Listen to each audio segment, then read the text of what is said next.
원내대표 선출을 마친 국민의힘 향후 스케줄과 현안들 이분과 이야기 나눠보겠습니다. 김성태 전 국민의힘 의원 나오셨습니다. 의원님 안녕하세요. 예, 안녕하세요. 김성태입니다. 예, 의원님이 문재인 정부 초기에 원내대표 그때는 자유한국당이었죠. 그렇습니다. 자유한국당 원내대표 하셨잖아요. 예, 그렇습니다. 그렇죠. 이번에 새로 이제 원내대표 선거를 해서 송원석 의원이 뽑혔습니다. 원내대표에.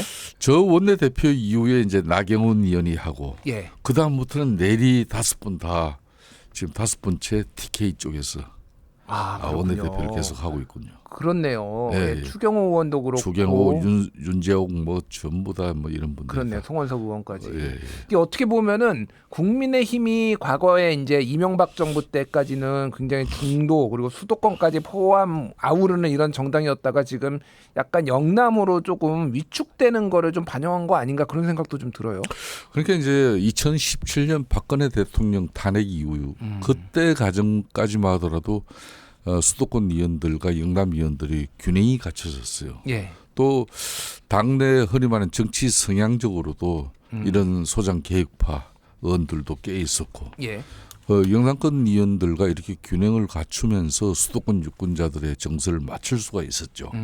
그런데 박근혜 대통령 탄핵 이후에 좀 갑자기 좀 이 당이 좀 너무 오른쪽으로 가기 시작했어요. 예. 이게 이제 한교안 당대표 시절 겪고 난 뒤에 지금까지 쭉 오면서 이제 특히 윤석열 대통령 들어서고는 거의 당이 그냥 완전히 오른쪽으로 거구 정당으로 비판을 받을 정도로 예. 당이 좀 너무 오른쪽으로 감으로써 스펙트럼 자체가 그냥 예소해졌죠. 그러니까 지난 대선에서도 여실없이 드러났지만 수도권 중도 무당층들에게 예. 저희들이 예연이 확장이 안 됐지 않습니까? 예. 오늘 이제 어제 송원석 원내대표가 선출되었지만은 3파전을 치렀지만은 저렇게 압도적으로 예. 또 1차에 가만을 넘겨가지고 당선될 거라는 거는 물론 웬만큼 예측은 했지만은 예. 여전히 흔히 말하는 구친윤 세력들 뭐 구자까지도 안 붙여도 되겠죠. 예. 아니 본인들은 이제 더 이상 친윤이 아니다 이렇게 또 주장하시니까. 그럼 예. 그걸 뭐 변화시키려면 변화된 모습을 좀 보여야 되는데 예. 여전히 그냥 그 영남권 특히 그 정서로서는 영남권 어떤 정치인들의 소통 공감 방식으로 예. 뭐 송석 의원이 된 거죠. 그렇군요. 그러니까 제가 지금 말씀하신 원내대표 이제 최근에 몇몇 사례들을 보니까 이번에는 송원석 의원이 60표, 이현승 그 PK에 부산의 이현승 의원이 16표, 김성원 의원이 30표인데 사실은 이번에 이제 이현승 의원이 안 나왔으면은 대략적으로 영남권에서 한 70표 정도가 나왔을 거라고 예측이 되잖아요. 그렇습니다. 근데 지난번에 작년 말에 권성동 원내대표가 나왔을 때 70표죠. 72표. 그리고 그 전에 추경호 원내대표가 나왔을 때 70표. 그러니까 이게 그냥 그 덩어리라고 해야 되나요? 이게 그냥 그대로 지금 유지가 되는 것 같아요. 그렇게 분석해도 크게 무리는 아니라고 봐요, 저는. 그러니까 이제 윤석열 대통령이 이제 국회에서 탄핵 소추 의결이 이루어지고 헌재 파면 결정이 이루어졌지만은 예. 이제 탄핵 반대 그때 당론을 결정 지을 때 그때 상당히 격론을 벌였지만은 이 절대적인 흔히 말하는 친윤 세력의 우위 속에서 탄핵 반대 당론은 확정이 된 거거든요. 예. 그때 그 분위기가 별반 차이가 없게 지금까지 흔히 말하는 그 친윤 세력들이 이 특징이 좀 있는데 자신들의 그 주도하는 세력들은 전면에 나서지는 않아요. 예. 그렇지만 색채가 좀 옅은 선수를 이렇게 세우고는 자기네들의 그 기반을 통째로 밀어줌으로써 자신의 영향력 안에 뭐 그 지금 당이 움직일 수 있는 그런 뭐 여건을 항상 만들었죠. 거기에 이제 올라타려고 하다 보니까 나경원 의원이라든지 김기현 전 당대표 뭐 윤상현 이런 사람들이 다 지난 대통령 탄핵 그 반대 그때 뭐 한남동 관자 앞이든 예. 또 시청 앞 광장 뭐 집회 정강훈 목사 집회든 뭐 그런 부분에 대해서 좀 우리 당이 너무 오른쪽으로 치우치는 그런 모습들이 예. 많이 연출됐죠. 그렇군요. 알겠습니다. 지금 송원석 원내대표하고 김용태 비대위원장하고 지금 약간의 갈등이 있어요. 그래서 김용태 비대위원장은 5대 개혁안, 이를테면은 후보 교체에 대한 당무감사라든지 아니면은 탄핵 반대에 대한 당론을 이제 철회하는 거, 이런 것들 5대 개혁안을 지금 당원 투표를 붙여야 된다라고 얘기를 하고 있고, 근데 송원석 원내대표는 지금 그걸 당원 투표를 붙이기보다는 지금 본인이 혁신위원회 구성을 하겠다. 그래서 이거를 추진하겠다라고 하는데, 지금 당내 쇄신 작업은 좀 어떤 식으로 이루어져야 된다라고 보십니까? 그러니까 이제 어제 선출됐지만은 지금 현재 당의 공식적인 대표 기능 비대위 체제지만은 이 비대위는 당을 대표하는 체제고 예. 그 비대위원장이 사실상 당 대표의 지금 역할을 대행하고 있다고 봐야 되겠죠. 그 비대위 위원장이 5대 계획안을 갖다가 지지난 이제 일요일 날 전격적으로 발표를 했는데 이거 가지고 당내에 엄청난 논란이 있었지 않습니까? 예. 사실상 이 5대 계획안을 당의 현역 의원들이 수용하기보다는 이구실 저구실로 이걸 사실상 걷어찬 행국이 된 건데 이걸 이제 김용태 비대위원장은 자신은 뭐 6월 말 임기 연연하지 않고 이거 당원 투표로만 붙여주면 자기는 만족한다. 근데 그 당원 투표 자체를 갖다가 지금 현재 쉽게 수용을 하지 않고 있는 분위기예요. 예. 당원 투표 붙이려면은 전국위원회 전국위 의장이 이걸 당원 투표에 붙이겠다. 뭐 이렇게 나가든지. 안 그러면 지금 이제 송원석 원내대표가 이제 앞으로 실질적으로 김용태 비대위원장의 임기부터 정리를 하더라고 어제. 그러니까요. 6월 말까지로. 예. 그럼 자신이 이제 당헌 당규상 이제 원내대표가 권한 대행이 되는 거예요. 예. 그러면 그런 권한 대행이 될 수 있는 사람이 지금 5대 핵심안을 계획안을 이걸 당원 투표에 붙이기보다는 자신이 또 핵심위원회라는 걸 또 만들겠다. 거기에 이 5대 계획안을 담아가지고 같이 논의를 해보겠다. 예. 이렇게 이제 오늘 입장이 나온 건데 이것은 액면 그대로 김용태 비대위원장의 5대 계획안은 뭐 수용이 좀 어렵다 이렇게 봐도 무리는 아니겠죠. 그렇군요. 예. 그러면은 제가 이제 궁금한 게 국민의힘의 혁신은 어떻게 하는 거 하나, 그리고 또 하나는 앞으로 이제 지도 체제를 어떻게 꾸리느냐, 이 얘기들이 지금 같이 맞물려 있는 것 같은데, 지금 김용태 비대위원장은 원래 이제 권영세 비대위원장의 잔여 임기를 채우는 거라서 이달 말까지 하는 걸로 돼 있는데 추가로 연장을 하거나 그런 거는 지금 없는 걸로 가닥이 잡히고 있는 거죠, 지금. 그러니까 그 연장이라는 것도 예. 이제 당원들이 김용태 지금 비대위원장의 5대 계획안을 갖다가 당원들이 이걸 투표에 의해서 판단을 해서 동의가 이루어져 버리면은 예. 지난번 김문수 후보를 새벽에 그냥 적극적으로 교체를 하고 한덕수 대행 이 사람을 갖다가 우리 후보로 만들어 가지고 당원들에게 동의 절차를 보였는데 그게 부결됐잖아요. 예. 그리고 김문수 후보가 기적 해생을 했는데 우리 당원들은 상당히 때로는 전략적인 판단을 해줍니다. 2021년도에 당시 이준석 그냥 약간의 35세 그 청년을 당대표로 선출함으로써 당이 엄청난 변화와 쇄신 핵심을 가져갈 수 있는 그 기틀도 우리 지금 현역 의원들이 만든 게 아니고 예. 당원들이 만들어준 거예요. 당원들이 예. 그렇게 해서 이제 보궐선거와 또 대통령 지난번 2022년 대선 또 6월 1일 지방선거까지 세계 선거를 이겨줬지 않습니까? 예. 그 뒤에 윤석열 대통령 당정 체제가 그런 젊은 당 대표를 갖다가 그냥 성비범으로 만들어가지고 내쫓아서 지금까지 이제 이 참 어려운 길을 가고 있는 건데 저는 그런 측면에서 김용태 비대위원장의 5대 계획안은 이건 좀 아프고 힘들더라도 지금 지난 대선을 갖다 그렇게 참패한 그런 집권 세력으로서는 최소한 국민들에게 정치적 도의적 책임을 지는 모습으로 예. 그 내용들이 다 그런 내용들이거든요. 예. 그걸 왜 수용하지 않는지 저는 참 알다가도 모를 일인데 그게 이제 앞으로 기존의 기득권을 유지하고자 하는 그런 한마디로 볼상사나운 모습으로 언론이나 예. 박해 시각은 있다는 거죠. 그렇군요. 그러면은 아직은 확정된 건 아니지만은 이제 7월부터 송원석 원내대표가 당대표 권한대행까지 같이 할 가능성이 높아졌는데, 그러면은 전당대회는 뭐 아직 미정이지만은 의원님이 보시기에는 전당대회는 언제쯤 열리는 게 좋다고 보십니까? 송원석 지금 현재 새로 신임 원내대표도 조기 예. 전당대회는 뭐 8월 말 내지는 늦어도 9월 초에는 치러낼 것 같아요. 그러니까 이제 그 문제는 조기 전당대회 이제 방식이 예. 그 사이에 또 당헌 당규가 개정돼 가지고 지금 단일 지도 체제를 갖다 가령 집단 지도 체제를 바꾼다든지. 예.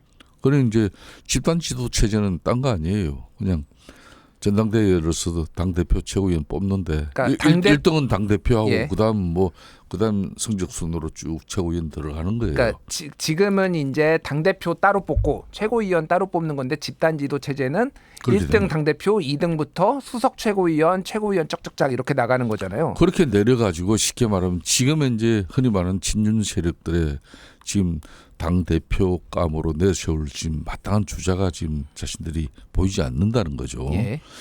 그렇다고 이제 김문수 전 후보를 갖다가 김문수 후보도 자신들의 바람처럼 후보로 단일화를 이루어주지 않았고 그렇기 때문에 뭐 그런 부분에 대해서 신뢰를 하지 못하는 일정 부분이 있고 예. 또 뭐 아시다시피 한동훈 전 대표 같은 경우는 윤석열 전 대통령 탄핵 이 사단을 일으킨 장본인으로 이렇게 보는 아직까지 당내 그런 세력들이 상당히 있어요. 예. 그런 마당이라면은 그러면은 말 조기 전당대회를 한다 하더라도 이 지도 체제를 갖다 바꾸고 과거에 이제 박근혜 전 대통령 시절에 그때 김무성 당 대표 체제가 당 대표는 쉽게 말하면 김무성 대표가 되고 최고위원들은 서청원 의원을 비롯해 가지고 이인재 의원 뭐 이런 분들이 쭉 들어섬으로써 예. 사실상 김무성 당 대표가 고립됐죠. 고립된 그런 예, 예. 행태가 됐어요. 그러다 보니까 엄청 어려운 시간을 보냈었죠. 그죠? 그래서 저는 이 향후 지금 국민의힘은 정말 갈 길이 멀다.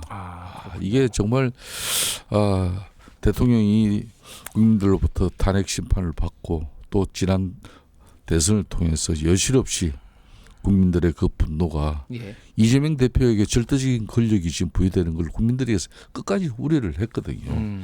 작년 4월 총선 결과로 만들어진 절대 입법 권력이 한 1년 지켜보니까 그냥 윤석열 대통령의 권력이 그나마 거부권 행사할 수 있었지만은 그 탄핵 난발이라든지 또 단독 또 법안 발의를 통해서 예. 독단을 저지르는 부분이라든지 거기에 상당히 걱정과 우려인데 거기다 또 제왕적 5전짜리 대통령 통치 권력까지도 넘어가는 데 대해서 국민들은 끝까지 걱정했어요. 예.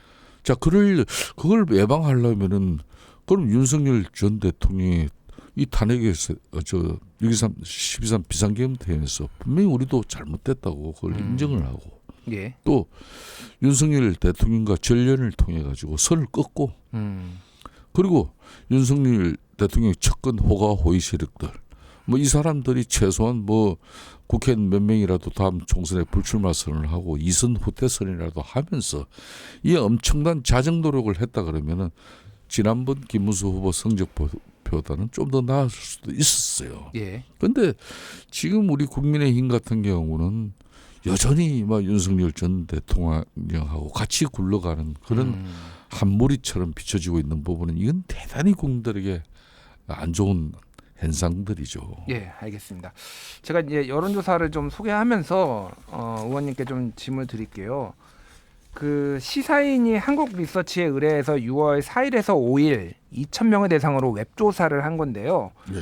이게 이제 국민의힘에 대해서 물어본 겁니다. 국민의힘이 12.3 비상계엄에 대해 명확하게 책임을 인정하고 사과해야 한다라는 게 있는데 이거를 보수, 중도, 진보를 다 따로 물어봤거든요. 근데 보수 진영에서도 64%가 동의한다. 이렇게 사과에 대해서 그렇게 얘기하고 국민의힘이 윤석열과 관계를 완전히 단절해야 한다도 보수 진영에서 61%가 동의한다. 이렇게 얘기를 했고 국민의힘은 자발적으로 해산해야 한다도 보수 진영에서 32%가 동의를 했어요. 그러니까 지금 민심은 특히 보수라고 하는 분들도 지금 굉장히 윤석열 대통령과의 관계 그리고 이 내란에 대해서는 굉장히 좀 심각하게 바라보고 있는 것 같은데 사실은 근데 지금 당의 상황은 좀 한가해 보인다? 이런 생각이 한가해도 너무 이만저만 한가한 게 아니죠. 예. 저는 뭐 이 정치 세력들이라는 것은 자신들이 저지른 정치적 가오에 대해서는 국민적 어떤 심판과 판단이 있고 난 다음에는 정치적 책임을 지는 게 그게 정치인의 도리예요. 예. 요 근래 저는 국민의힘 의원들의 흔히 말하는 주류 찐윤 의원들의 이러한 행위들 보면은 자유당 시절에 이승만 대통령이 하야하고 그 뭐 섀도가들 예. 그 호사가들도 최소한 이렇게는 안 했어요. 다 이선 후퇴를 하고 다 숨었지. 근데 아직까지도 여전히 그냥 그 영향력을 유지하고 여전히 그게 지난 선거에 어찌 보면은 함정이 있는 겁니다. 예. 영남권과 강원도 이쪽에서는 그래도 뭐 이겼잖아요. 이대로 그냥 우리가 마음에 드는 당대표 선출을 해가지고 자신들이 추천하는 내년 6월 1일 지방선거에서 그 사람들이 또 지방자치단체장 되면은 다음 총선에 내가 무난하게 다시 내가 배지를 달 수 있다는 그런 안이한 생각을 할 수가 있어요. 이 사람들끼리는. 예.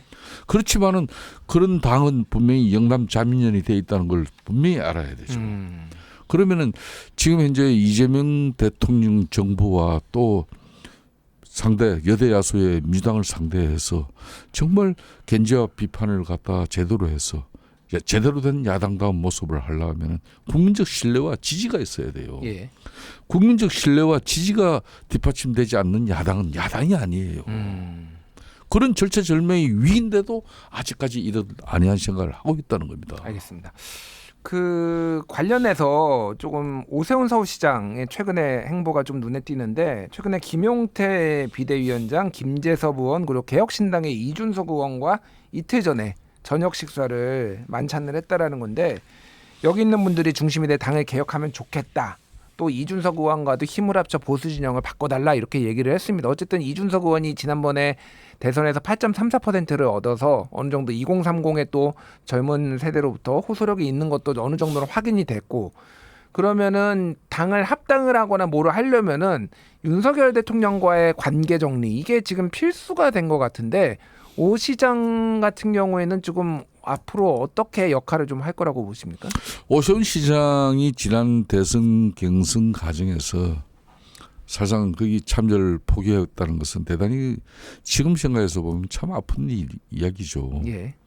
그렇지만 이제 내년 6일 지방선거를 앞두고 오세훈 서울시장은 본인이 중심돼서 내년에 또 보수 재건을 위한 지방선거에 의미 있는 성적표를 만들어내야 돼요.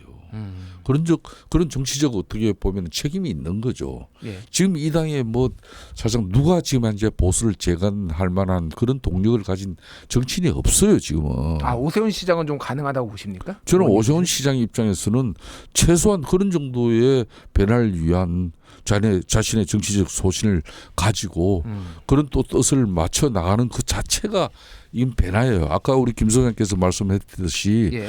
우리 보수 진영 내에서도 지금 윤석열 전 대통령의 12.3 비상계엄 61%가 아까 잘못됐다는 거고 또 60% 넘는 또 우리 보수층 지지층이 당을 뭐 이대로 끌고 가면 안 된다는 그런 거 아닙니까? 예. 실질적으로 지난주 갤럽 조사만 보더라도 민주당은 40% 후반대인데 우리는 21%대 당 지지율이에요. 예. 그러니까 당 지지층이 절반 이상이 지금 떠나버렸다는 거죠.